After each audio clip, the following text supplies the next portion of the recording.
Hey Angels and Biscuits, CSDL here, and today's video is just a short little wrap-up of what I read in June. So, first book I read was City of Glass by Cassandra Clare. It is the third book in her Mortal Instruments series, which I have been reading and vlogging, and that is the reason I'm going to try to keep this really short, because I am vlogging all of the Shadowhunters novels. And I only read Shadowhunters novels this month. So, City of Glass, like I said, it's book 3.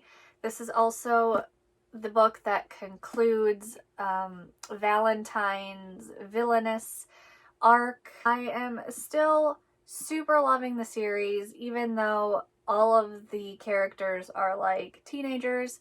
They're between, 16 and 18 for the most part. Even characters like Magnus Bane, the warlock, who is my favorite, only looks maybe 19 or 20, I think, in the books, even though he's like 400 plus years old. It's whatever, it's fine. Also, like her first 2 novels, things really didn't pick up in the novel till about halfway through. That's not a bad thing. It was still interesting in the first half, but like all of the action and the drama kind of picks up about halfway through. That seems pretty consistent with her books. Her writing is improving as we go along the books. I am still enjoying her writing style. I think, the Mortal Instruments is worth giving a try if you haven't. The characters are actually really good. I've watched the show. Okay, Shadowhunters, the TV show, was based off of these books. They took a lot of liberties with it, which is fine by me. But some of the characters in the show, I cannot stand. Like Jace, for example, and Valentine even, just really irritate me. No, I don't like them. But in the books, Jace, I don't know that he's one of my favorites as a character, but his personality is wonderful and he's very sassy and I love it. And Valentine is what I wanted him to be in the show. Like, he is this psychopath, he's evil, he's manipulative, but he's also charming. Good villain. He is a good villain in the books. So I was really happy with Valentine as a character, and it was really fun to see him get his comeuppance, because he's the bad guy. He's not gonna win, right? And I loved how they went about it in the book. That was concluded in this one, like I said, and it was beautifully done. I loved it. We also met the angel Raziel in this one. Like, Cassandra Clare, her angels and her demon characters have such sassy personalities, like the greater demons anyway, and I love it. But yeah, so I do wish we'd seen a little more with, say, Alec and Magnus in this one. I mean, we see more of them in this one than we have in the previous 2, so that's something. But Alec and Magnus are my favorites, and they are kind of pushed to the side in the Mortal Instruments, at least the first 3, because it's really focusing on Clary and Jace, and especially Clary and her journey into the shadow world, and her dealing with Valentine being her father and all of that fun stuff. And then Jace, he's essentially the second main character. He has the second most drama in these books, at least the first 3. So it is largely their books, and I do wish we had gotten a little more of some of the others, like Alec and Magnus, but not a deal breaker. It was really great for a conclusion arc. We do get a new villain for the second 3. They did kind of set it up for that. But as far as concluding Valentine's, specifically Valentine's villainous story arc, I think it did a wonderful job. So if you want to actually hear more of my in-depth thoughts on this book or any of the Shadowhunters novels that I will be reading, I will link my reading vlog, Shadowhunters reading vlogs playlist, and you can go check them out. As of uploading this video, City of Glass will not be up yet, but it will be soon. So just keep an eye out for that. But yeah, that is where I will be talking about all my thoughts and opinions on the novels. So if you want to know more of my opinions, you can check those out. So the second book I read was another Shadowhunters novel, and it is The Red Scrolls of Magic by Cassandra Clare and Wesley Chu. This is actually a reread for me, but canonically it comes after City of Glass, so I read this after City of Glass. The first time I read it, I've talked about this before, was back in, I don't know, December, January? It was winter time, I'm pretty sure. And this was my first Shadowhunters novel that I ever read. I had read nothing previously, so I had no context when I read this the first time, and it was fine. I enjoyed it thoroughly. You don't need to actually read the Mortal Instruments like the first three to understand what's going on or to enjoy Magnus and Alec as characters. I was just fine. I got by just fine with the context within the book. Like, they elaborated on the things that needed to be. I picked up what I needed to pick up. I just didn't have the context of, like, the war with Valentine previously going into this. The context, though, of the first three Mortal Instruments books does add a lot of feeling to a lot of the scenes in here. Like the emotional scenes between Magnus and Alec, and even just like within the context of the general story, like why did they need a vacation? I mean, going into it, I knew something big had happened and they just wanted to take a little time for themselves. But now that I had the context of like the war with Valentine, you know, things just, it feels a little bit more intense, and then I do feel a little bit more for Magnus and Alec throughout this whole thing, because obviously, you know, they're just trying to have a vacation and then shenanigans ensue. But yeah, so essentially Red Scrolls of Magic is a little side story about Magnus and Alec and them trying to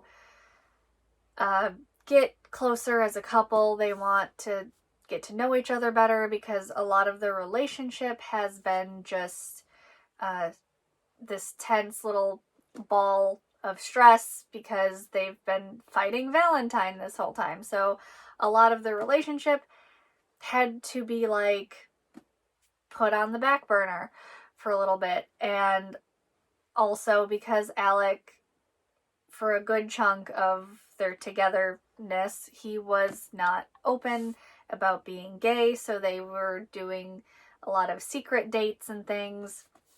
And it wasn't until the war picked up that Alec decided to, like, come out literally in front of everyone that he knows and the Clave, and that's when he picked to decide, yes, let's be an open couple now. Because we might die. I don't know. Maybe that's what he was thinking. But they do bring that up, I'm pretty sure, what Alec did, how he kissed Magnus in front of like the entire Shadowhunter Clave and his parents, which if you don't read those books first, if you don't read the three Mortal Instruments, the first three of the Mortal Instruments, the importance of that doesn't really hit home. I mean, you understand that, oh, that was something big that he did, but you don't understand just how big if you haven't read the first three of the Mortal Instruments. But like I said, you do not need to read any of the Mortal Instruments to pick this up. If you've read the show,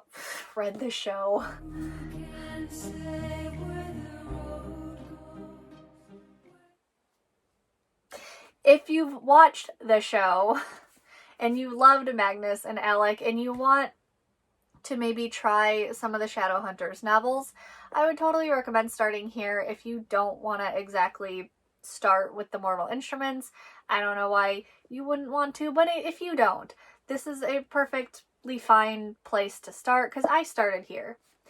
And I enjoyed it a lot without the context of the other books. But I enjoyed it even more with the context, I will say that. And this was a really fun reread for me, watching Magnus and Alec struggle to, like, find time alone together because everything is just trying to get in the way of their little vacation, and Magnus being accused of starting a cult, and they have to solve the crime. It's a struggle for them, and they're just like, we just wanted a little time alone to get to know each other. But no, shenanigans. This book is so much Malik shenanigans. If you love Malik, you will love this book. I will never stop praising this one because I love it, and it was my first Shadowhunters book. But yeah, so I have talked about this one before in a wrap-up. I will link that video in the comments or wherever, you know the drill. And this one will also have a dedicated reading vlog to it, but as of posting this wrap-up, this one as well will not be up, but it will be up in the near future. So keep an eye out for that. But again, that is where more of my thoughts and opinions will be located, is in those reading vlogs. I will say this though, because Red Scrolls of Magic is just like Magnus and Alec as far as Shadowhunters characters go. It is focused just on them. It was a really nice break to read this after reading the first 3 of the Mortal Instruments, because those are very Clary and Jace focused and Clary and Jace heavy, and all of their drama, and it typically follows them as characters. So this was like a refreshing little change of pace to like put in right after City of Glass. So I do recommend, if you are reading the Mortal Instruments or you want to read Cassandra Clare's Shadowhunters novels and you want to read them in a particular order, I do like the recommendation where you put Red Scrolls after City of Glass, and then after Red Scrolls you jump to the Infernal Devices trilogy, which is what I will be doing next. So little bit of my July TBR will include at least Clockwork Angel, maybe Clockwork Princess. Is that one what comes next? I don't actually know. Clockwork Prince, that is book 2.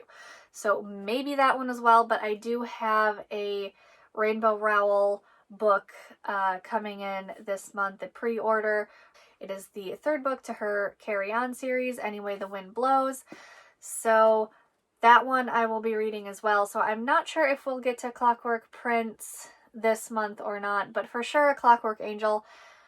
And that one will also have a dedicated reading vlog, because I am vlogging all the Shadowhunters novels because I don't know why, but I want to. But yeah, so this is what I read this month. City of Glass and a reread of the Red Scrolls of Magic. Still love this one so much. It is wonderful.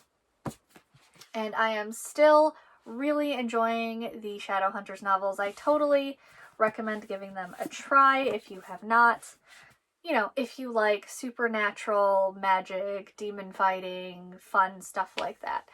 If that's not your thing, that is fine. But if it is, give them a try. Or watch the show too. I will always plug the show. The show, I love it so much. Oh, so good. I will plug that any chance I get. So, you can watch the show, read the books, do both. I recommend all of it. So that is all I had for you guys today. You can leave a like, a comment, and subscribe, and I would definitely appreciate it. Let me know what you guys read in June. I would love to see what everybody else is reading, and I will see you guys next time.